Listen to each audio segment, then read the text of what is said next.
So Quillan Salkild beat Don Marfan for the second time. Don Marfan, very talented fighter in his own right, a very good fighter.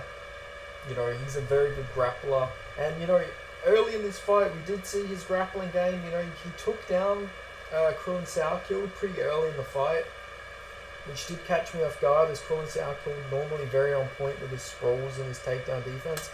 But this ended up helping Quillan Salkild because Don Marfan couldn't do any offense to Quillan Salkild. Once he got him down, he couldn't get a hold of him on the ground. He couldn't, really get any positions or land too many shots.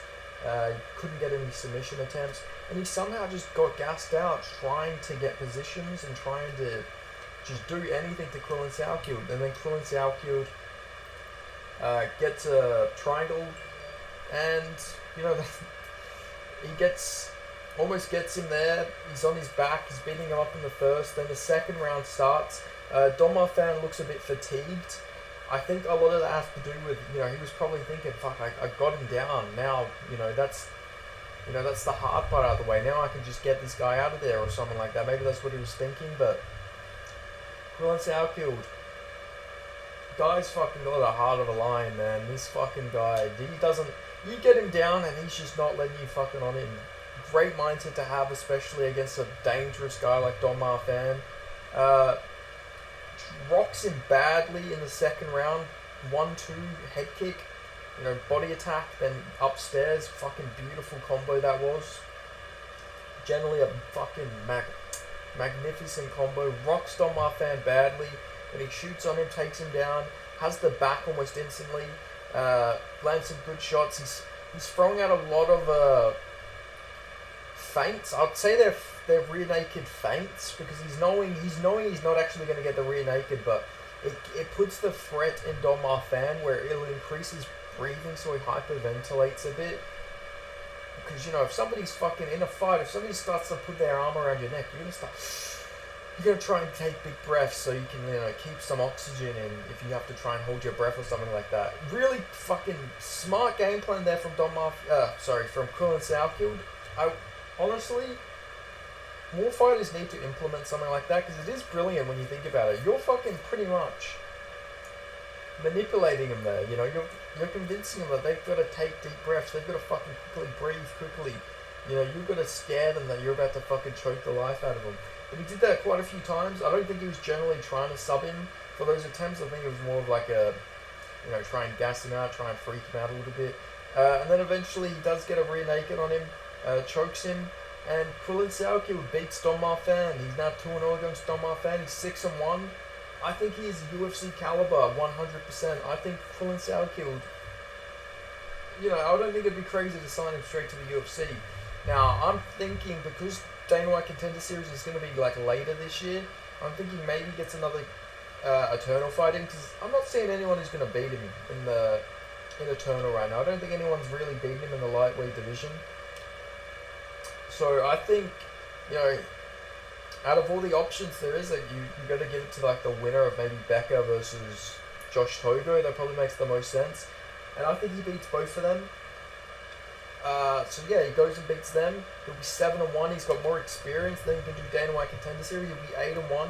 And by the time he makes his UFC debut, he'll be going for his 10th fight. Like, that's plenty of experience. At this point, the more experience doesn't matter. It's important to get more experience. I don't think he needs it. I think he's a great talent, but the thing is, if he gets more experience, he's going to be more of a fucking monster by the time he makes it in the UFC. I like him, having these title fights. It gets the big fight feel for him.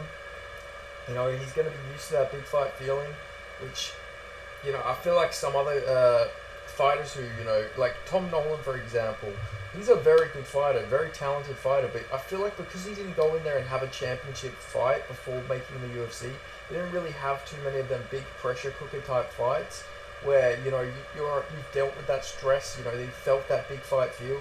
And I'm not hoping because he lost to Nicholas Motta, but I feel like that really does play a bit of a difference because of his level of experience. He didn't have that much experience when he got signed to the UFC. I know Dana White Contender Series is, good and all, but like UFC, actually making your UFC debut is probably a whole different feeling. And I feel like, you know, Quillan Salkild getting more experience, the better, because he's just going to keep getting fucking better and better, you know.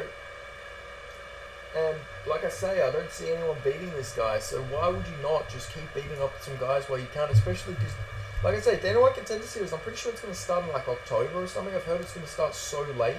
So there is another Perth Eternal card. I say you get Quillan Salkild on that card. You put him in there against the winner of Becca Togo, maybe David Martinez. You could put him in that fight. I'm not quite sure what his status is with Eternal.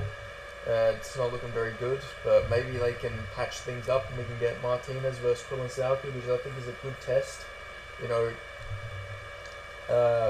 Martinez is somebody who beat Jack Becker in the past, and he has some pretty decent wins. So that would also be really good for Quillan Salkild to get some experience against them. Like, I'm not opposed to him getting some more experience against these veterans as well. I feel like it's good for him in the long run. If he loses, then, you know, at least he's not in the big show and you can go build some more experience up and stuff like that. Not that I think he would lose. I think he's fucking amazing. I think he's a great talent. He's a legitimate prospect. He gives me the same sort of feelings I got about Jack Della Maddalena and Steve Erceg. I think he is like a really good fucking prospect.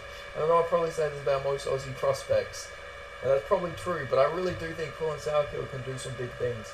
But he doesn't need to be rushed. He's 23 years old. He's fucking young. But still, at the same time, actually, he might be 24 now, but still, he's super young. He's super young. I think he's going to end up in the UFC before the year ends, but another fight in Eternal, I don't think that's bad for him in the long run. But yeah, we need to get this guy in the UFC.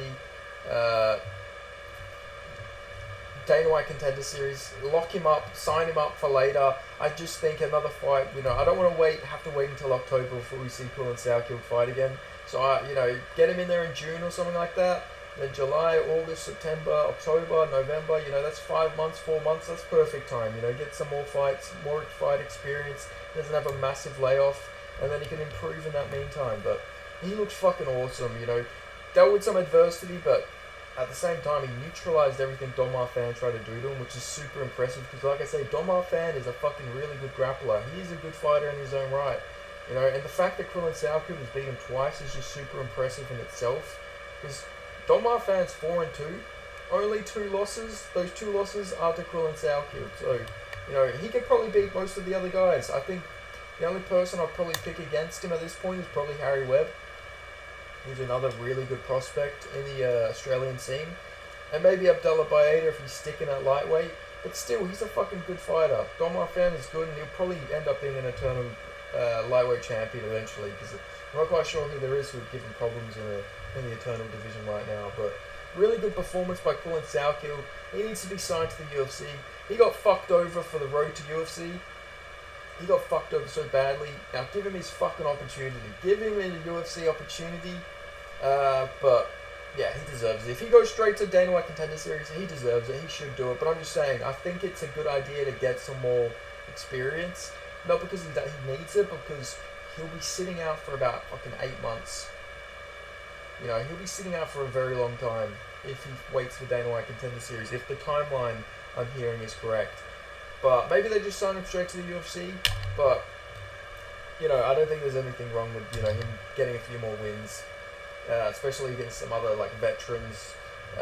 Get some more experience against them, you know, like I say, getting experience against veterans is never a bad thing, but he's fucking good. I can't wait to see where his career ends up. But thank you guys so much for watching. Make sure you like this video, subscribe, give me your thoughts on Quillan Salkild as a prospect, and I'll see you guys next time. Thank you so much for watching. Adios. Cheers. Peace.